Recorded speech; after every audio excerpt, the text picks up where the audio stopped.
ప్రవీణ్ పగడాల వర్ధిల్లాలి క్రైస్తవుల ఐక్యత, క్రైస్తవుల ఐక్యత, వర్ధిల్లాలి క్రైస్తవుల ఐక్యత.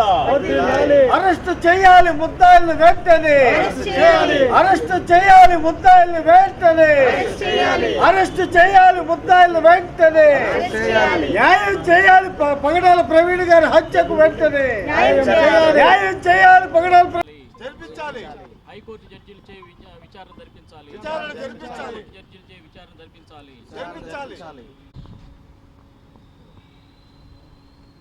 ప్రపంచ క్రైస్తవుల ఐక్యత, ప్రపంచ క్రైస్తవుల ఐక్యత. పాస్టర్ ప్రవీణ్ గారికి అత్యోదంతంలో న్యాయం చేయాలి, హంతకులను వెంటనే అరెస్ట్ చేయాలి. నా పేరు doctor గోల్మూడి Rajasundarababu, సామాజికవేత్త and social reformer.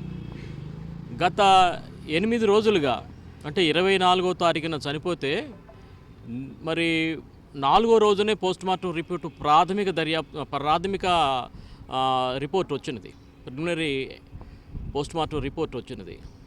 దాంట్లోనే మనిషి ప్రవీణ్ గారు ఎప్పుడు చనిపోయారని కూడా ఉంటుంది. కానీ నేటి వరకు కూడా పోలీసులు ఆ వ్యవహారాన్ని బయట పెట్టకుండా 8 రోజులుగా తాత్సర్యం చేసినంత సందర్భంలో ఆయన తాగి వైన్ షాపులో వైన్ కొనుక్కుని తాగి చనిపోయాడనే ఒక పెద్ద నాటకం నడుస్తూ ఉన్నది.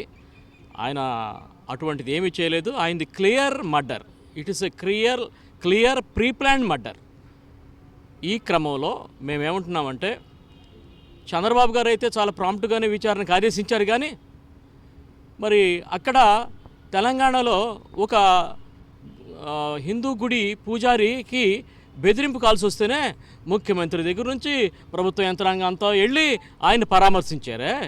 ఇక్కడ అంతర్జాతీయ సువార్థికుడు చనిపోతే మరి ఆయన కూడా హైదరాబాద్ వాసి అయితే ఇంతవరకు రేవంత్ రెడ్డి కానీ ఆయన యంత్రాంగం కానీ ఈ ప్రభుత్వ యంత్రాంగం కానీ ఆ కుటుంబాన్ని అంటే క్రైస్తవ మతం పట్ల, క్రైస్తవ పాస్టర్ల పట్ల ఈ దేశంలో వివక్షత కొనసాగుతుంది అని చెప్పేసి మనం ఈ సంఘటనలో తెలుసుకోవచ్చు.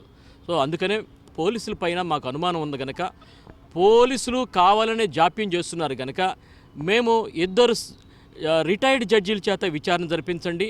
ఆ 2 రిటైర్డ్ జడ్జీల్లో కూడా ఒక క్రైస్తవ రిటైర్డ్ జడ్జిని ఆ జ్యుడిషియల్ ఎంక్వైరీలో ఉంచాలని చెప్పేసి మేము మరి కోరుతూ, పాస్టర్లందరూ కూడా చంపబడుతున్నారు, చర్చీలన్నింటిని కూడా కూల్చేస్తున్నారు, మసీదులన్నింటినీ కూల్చేస్తున్నారు. కాబట్టి మేమేమంటున్నామంటే ఈ పాస్టర్ల క్రైస్తవుల యొక్క రక్షణ కోసం SC ST చట్టం లాంటిది ప్రత్యేకమైన ఒక చట్టాన్ని చేయమని చెప్పి రాష్ట్ర ప్రభుత్వాన్ని లేక కేంద్ర ప్రభుత్వాన్ని మేము డిమాండ్ చేస్తున్నాము. మరి ఎవరు చంపారు? ఆ చంపిన వాళ్ళు కూడా మేమందరం ఒకటే చెప్తున్నాం, ఆయన్ని చంపేస్తే మేమందరం భయపడిపోయి ముందుకి రాము, బయటికి రాము, సోషల్ మీడియాలో మాట్లాడమని అనుకుంటున్నారేమో. మీరు చంపింది ఒక ప్రవీణ్ పగడాల అన్నను మాత్రమే, కానీ ధైర్యంగా కొన్ని వేల మంది ముందుకొచ్చారు.